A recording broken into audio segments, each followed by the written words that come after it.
দর্শক, পাবনা থেকে প্রতিনিধি রাজিউর রহমান রুমি জানাচ্ছেন সেখানকার নির্বাচনের প্রস্তুতির খবর। রুমি, আশা করি শুনতে পাচ্ছেন। রুমি, পাবনা নির্বাচনের প্রস্তুতির কি খবর সেটা বিস্তারিত আমাদেরকে জানান। ধন্যবাদ আফিফা।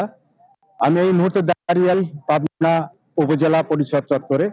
এইখান থেকে নির্বাচনী সরঞ্জাম বিভিন্ন কেন্দ্রে পাঠানো হচ্ছে এবং উৎসব মুখর পরিবেশে নির্বাচন প্রস্তুতি প্রশাসন শেষ করেছে। নির্বাচনের নিরাপত্তার জন্য পাবনাতে 13,000 সরকারি কর্মকর্তা কর্মচারী নিয়োজিত হয়েছে। এর মধ্যে 31 জন নির্বাহী ম্যাজিস্ট্রেট, সেনাবাহিনী আছে 1200, পুলিশ সদস্য আছে 2300, র্যাব সদস্য আছে 120, আনসার সদস্য আছে 9126 এবং বিজেপি সদস্য আছে 360 জন। পাবনা পুলিশ সুপার জানিয়েছেন যে প্রতি কেন্দ্রে 13 জন আনসার, 3 জন অস্ত্রধারী এবং 2 থেকে 5 জন করে পুলিশ নিয়োজিত থাকবে। আপনাকে আরেকটু জানিয়ে রাখি যে মোট পাবনাতে 5টি কেন্দ্রে 5টি ভোট কেন্দ্র সংসদীয় আসন।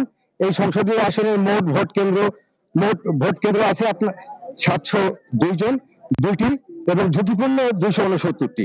সঠিক মানে অধিক ঝুঁকিপূর্ণ আছে 78টি। পাবনা 1-এ 4 জন, 2-এ 5 জন, 3-এ 8 জন, 4-এ 7 জন, 5-এ 4 জন, মোট 28 জন প্রার্থী এই নির্বাচনে প্রতিদ্বন্দ্বিতা করছে।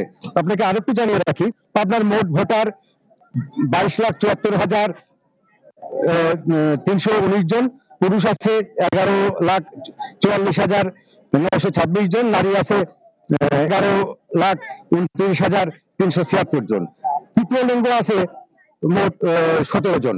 তো পাবনাতে মোটামুটি উৎসব মুখর পরিবেশে নির্বাচনের জন্য সবাই মুখরিত।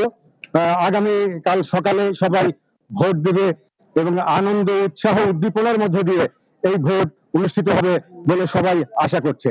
তো নির্বাচনের এই ছিল সংবাদ। রুমি, আপনাকে ধন্যবাদ।